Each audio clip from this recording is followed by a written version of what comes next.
Mostly what I want kids to work on together and discuss are writing 3 additional cluster questions with this focus question in mind, and then finding the evidence from here or other places in your books. I try to get to know these students as people.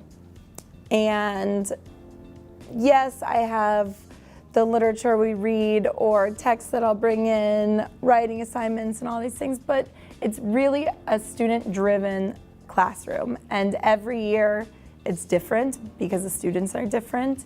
And the goal is to create these people that can ask the right questions, make decisions, find the information that they want, and produce things that can ultimately better the world. And I know that sounds so abstract and idealistic, but I say that in front of my class, and I think that message finally gets clear. Directions on the board. I have come back around to the basics of pedagogy and instructional practice, and making sure we're hitting standards and assessing for those goals and all of that, the basics. But ultimately, at the end of the day, I want my students to be able to go to college, go to work, have relationships with people, and be successful in life, and give them the skills to do that, to work with each other, to ask questions, to figure out what they like to do, what makes them happy, and to hone in on those skills. Which would we flip? Like what? You never know what each day will bring, and that kind of brings like an adrenaline to the practice, and it makes it exciting. I do love what I do.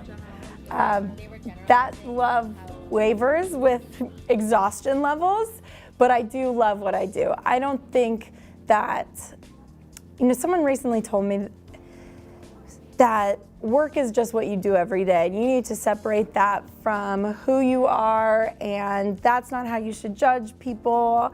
It's just your job. And I've never thought that this is just a job. And I don't think that most educators think this is just a job. And I hope that it infiltrates into the rest of our lives and who we are as people, because it's not for the faint of heart, and it's not for someone who just thinks it's okay. If you're a teacher, you should love your job. That was I guess the least worst. I think I'm more optimistic about kids than most people. If I tell someone walking down the street, I'm a high school teacher, I'm so sorry, kids these days, and they on, and I go, they're really not that bad, and in fact, they're better than not that bad. I think I feel a sense of optimism working with kids, especially in the past few months. There's been a kind of a dark cloud where our students, some of them didn't feel safe and didn't feel like they knew what their futures would look like. And I don't know that I can tell them what their future will look like, but I feel optimistic looking at them. And so I think that I do like kids, I don't know, more than the average person, but I think they give us hope. There's something about the energy and the laughter and working with teachers and students that you can't really get at any other job.